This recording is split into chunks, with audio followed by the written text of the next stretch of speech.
Maybe ನಾನು doctor ಹುಲಿಕುಂಟ ಮೂರ್ತಿ ಅಂತ Kannada teach ಮಾಡ್ತೀನಿ ಬೇಸ್ಟ್.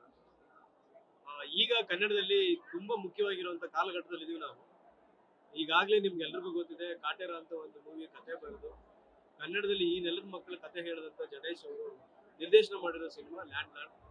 ಈ ಲ್ಯಾಂಡ್ ಲಾರ್ಡ್ ಸಿನಿಮಾದ ರಾಚೇನ್ ಪಾತ್ರದಲ್ಲಿ ಮಿಂಚಿರುವಂತಹ ನಮ್ಮೆಲ್ಲರ ಪ್ರೀತಿಯ ವಿಜಯ್ ಅವರು, ದುನಿಯಾ ವಿಜಯ್ ಅವರು ಕರ್ನಾಟಕಕ್ಕೆ ಮತ್ತು ದಕ್ಷಿಣ ಭಾರತಕ್ಕೆ, ಅದ್ರ ಮುಖಾಂತರ ಇಡೀ ಭಾರತಕ್ಕೆ ಒಂದು ದೊಡ್ಡ ಒಂದು ಮೆಸೇಜ್ ಅನ್ನು ಕೊಟ್ಟಿದ್ದಾರೆ.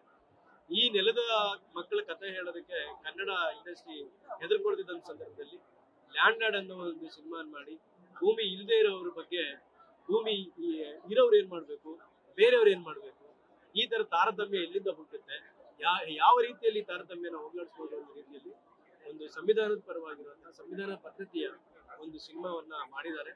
ಈ ಸಿನಿಮಾ ಓಡ್ಬೇಕು. ಇದು ತುಂಬಾ ಮುಖ್ಯವಾಗಿ ಮನೆ ಮಕ್ಕಳು, ಕುಟುಂಬ ಕುತ್ಕೊಂಡು ನೋಡುವಂತಹ ಸಿನಿಮಾ ಇದು. ಈಗಾಗಲೇ ಇಡೀ ಕರ್ನಾಟಕದಾದ್ಯಂತ ಎಲ್ಲಾ ರೀತಿಯ ಜನವರ್ಗಗಳು ಈ ಸಿನಿಮಾನ ಕೊಂಡಾಡ್ತಿದ್ದಾರೆ, ನೋಡ್ತಿದ್ದಾರೆ. ವಿದ್ಯಾರ್ಥಿಗಳು ಬಂದಿದ್ರು ಇವತ್ತು ಮುಖ್ಯವಾಗಿ ಈ ಶೋಗೆ, ಯುವಜನರು ಇದನ್ನ ಕೊಂಡೊಯ್ತಾ ಇದ್ದಾರೆ. ಎಲ್ಲರೂ ಈ ಸಿನಿಮಾವನ್ನ ನೋಡ್ಬೇಕು, ಇಂಥದನ್ನ ಬೆಳೆಸ್ಬೇಕು. ಈ ಒಂದು ಪ್ರಯತ್ನಕ್ಕೆ ನಾನು ದುನಿಯಾ ವಿಜಯ್ ಸರ್ ಅವರಿಗೆ ಮತ್ತು ಜಡೇಶ್ ಅವರಿಗೆ ತುಂಬಾ ಧನ್ಯವಾದಗಳನ್ನ ಅರ್ಪಿಸ್ತೀನಿ. ಜೈ ಭೀಮ್. ಎಲ್ರಿಗೂ ಜೈ ಭೀಮ್. ಏನಪ್ಪಾ ಅಂದ್ರೆ ನಮ್ಗೆ ಒಂಥರ ಹಬ್ಬ ಇದ್ದಂಗ ಐತಿ ಇವಾಗ.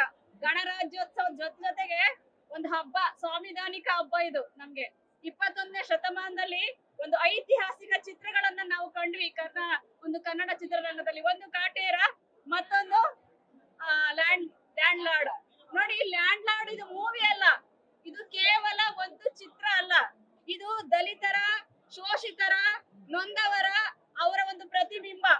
ನಾವು ಎಲ್ಲರ ಕಥೆಗಳನ್ನ ಪಠ್ಯ ಪುಸ್ತಕಗಳಲ್ಲಿ ಓದ್ತೇವೆ, ಪುರಾಣಗಳನ್ನ ಪಠ್ಯ ಪುಸ್ತಕಗಳಲ್ಲಿ ಓದ್ತೇವೆ, ಎಲ್ಲರ ಸಾಮ್ರಾಜ್ಯವನ್ನ ಪಠ್ಯ ಪುಸ್ತಕಗಳಲ್ಲಿ ಓದ್ತೇವೆ. ಆದ್ರೆ ಶೋಷಣೆಯ, ದಲಿತರ ನೋವಿನ ಕಥೆಯನ್ನ ಯಾವುದಾದರೂ ಪಠ್ಯ ಪುಸ್ತಕದಲ್ಲಿ ಓದಿದೀವಾ? ಇಲ್ವೇ ಇಲ್ಲ. ನಮ್ಮವರ ಬದುಕನ್ನು ಎಲ್ಲಿಯೂ ಕಾಣಿಸಿಲ್ಲ ಬರವಣಿಗೆ ರೂಪದಲ್ಲಿ. ಆದ್ರೆ ಈ ತರದ ಮೂವಿಗಳ ಮೂಲಕ ಶೋಷಿತರು ಎಷ್ಟು ಕಷ್ಟಪಟ್ಟಿದ್ದಾರೆ ಅನ್ನೋದನ್ನ ಬಹಳ ಅಚ್ಚುಕಟ್ಟಾಗಿ ಮೂವಿನಲ್ಲಿ ತೋರಿಸಿದ್ದಾರೆ. ಎಲ್ರು ಬಂದ್ ನೋಡಿ.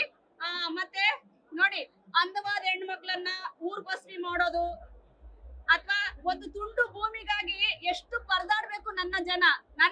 ನಾನು ಒಬ್ಬ ದಲಿತಲಾಗಿ ಹೇಳ್ತಿದ್ದೀನಿ, ನನ್ನ ಜನ ಒಂದು ತುಂಡು ಭೂಮಿಗಾಗಿ ಅವರ ಜೀವನ ಎಲ್ಲ ಸವಸುವಂತದ್ದು, ಹೋರಾಟದ ಬದುಕು ಹೇಗಿತ್ತು ಅನ್ನೋ ಒಂಥರ ಕರುಣಾಜನಕವಾದಂತಹ ಕತೆ. ತುಂಬಾ ಕಣ್ಣಲ್ಲಿ ನೀರ್ ಹಾಕೊಂಡಿದೀನಿ ನಾನು. ಯಾಕಂದ್ರೆ ನನ್ನ ಜನ ಹಿಂಗೆಲ್ಲ ಕಷ್ಟಪಟ್ಟು ಬದುಕಿದ್ರ, ಹೀಗೆಲ್ಲ ಹೋರಾಟ ಮಾಡಿದ್ರ, ಆ ಹೋರಾಟದ ಪ್ರತಿಫಲವಾಗಿ ನಾನ್ ಇಲ್ಲಿ ಬಂದ್ ನಿಂತಿದ್ದೀನಿ ಅಂತ ನನ್ಗೆ ಅನಿಸ್ತು.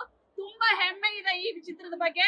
ಸರ್, ಈ ತರ ಚಿತ್ರ ಕೊಟ್ಟಿದ್ದಕ್ಕೆ ನಿಮ್ಗೆ ನಾವ್ ಯಾವಾಗ್ಲೂ ಋಣಿಯಾಗಿರ್ತೀವಿ.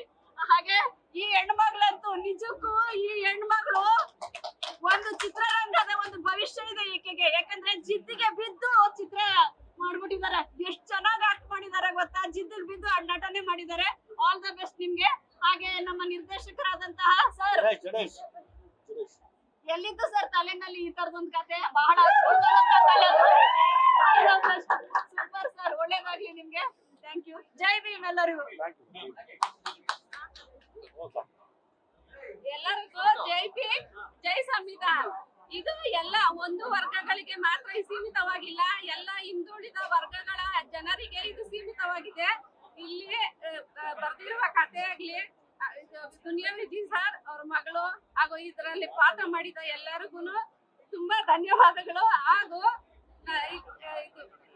ಒಂದು ಸಂದೇಶ ಏನಂದ್ರೆ, ಇದ್ರಲ್ಲಿ ಬಂದಿರುವಂತ ಒಂದು ಸ್ಟೋರಿ, ಹೆಣ್ಣು ಮಕ್ಕಳು ಕುಟುಂಬ ಸಮೇತರಾಗಿ ಬಂದು ನೋಡಬೇಕು. ಮೊದಲಾಗಿ ನಮ್ಮ ಹೆಣ್ಣು ಮಕ್ಕಳಿಗಾಗಿ ಇರೋದು ಇದು. ಬಂದು ಹೆಣ್ಣು ಮಕ್ಕಳು ಪ್ರತಿಯೊಬ್ಬರು ನೋಡಬೇಕಂತ